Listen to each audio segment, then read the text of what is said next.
বাদল শাপলা মিডিয়াতে আরও একবার স্বাগত জানিয়ে শুরু করছি আজকে আমার ছোট্ট ব্লগটি।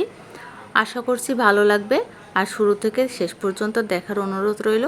আর ভালো লাগলে অবশ্যই একটা লাইক আর কমেন্ট করে দিও, কারণ আমরা যারা কন্টেন্ট ক্রিয়েটর, সে ছোট হোক বা বড় হোক, আমি অবশ্য খুবই ছোট, তারপরও এই কাজটা করতে আমাদের কিন্তু অনেক কষ্ট হয়।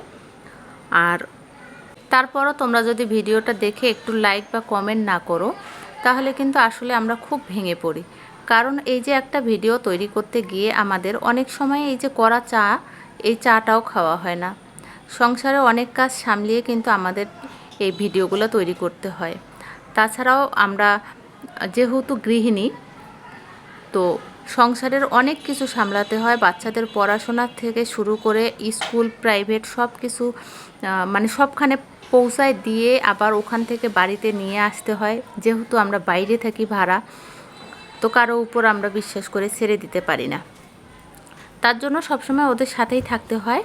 আবার এসে রান্না বান্না করতে হয়, খাওয়া দাওয়া করতে হয়, আবার সংসারের কাজগুলো তো রইলই।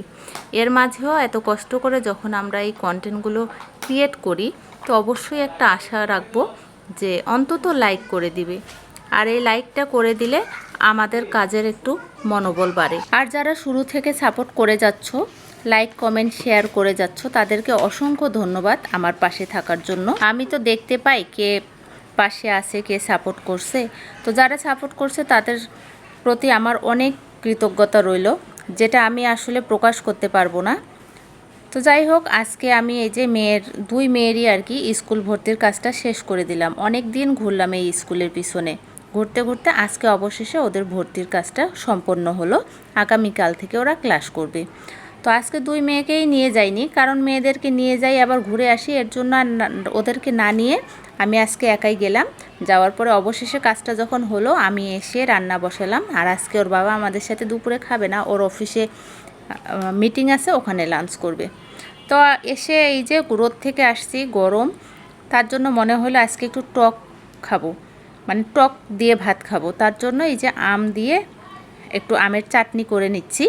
আর এটা দিয়ে আমার দুপুরের খাওয়াটা খুব জমবে আজকে, কারণ এটা আমার খুব ভালো লাগে। আর আমাদের মেনুতে প্রায় বেশিরভাগ সময় এই চাটনিটা থাকে, সেটা যখন যে টক ফলটা হয় সেটা দিয়ে, কখনো তেঁতুল দিয়ে, কখনো টমেটো দিয়ে, কখনো আম দিয়ে। তো এই যে আমটা চলে আসছে, এখন আম যতদিন এই কাঁচা আমটা থাকবে আমি এভাবে বানাতেই থাকবো, যতদিন এই আমটা পাচ্ছি। মানে গ্রীষ্মকাল মানে আমের চাটনি, আম ছাড়া কিন্তু এখন অন্য কোনো টক ফলের চাটনি আমের মতো আর মজা হয় না।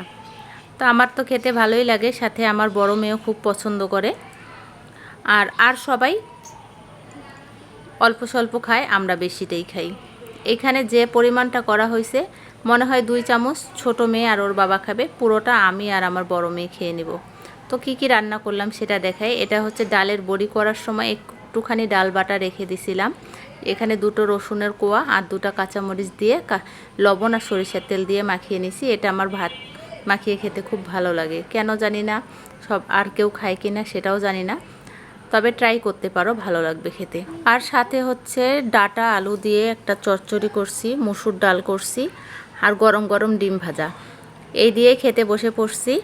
আর এই খাওয়াটা শেষ করেই আমাকে আবার যেতে হবে বড় মেয়েকে নিয়ে তার কোচিংয়ে। ছোট মেয়েকে নিয়ে বসছি, ও নিজে হাতে খাবে না। তো এই যে খাওয়া দাওয়া শেষ করে বড় মেয়েকে নিয়ে বের হলাম, ছোটোটাকে রুমে তালা দিয়ে চলে আসলাম। তো দেখো আমরা কতটা কষ্ট করি একটা ভিডিও মেক করতে। তোমরা যদি একটা আঙ্গুল দিয়ে লাইক বাটনে চাপ দাও, তাহলে আমাদের কষ্টটা সার্থক হয়।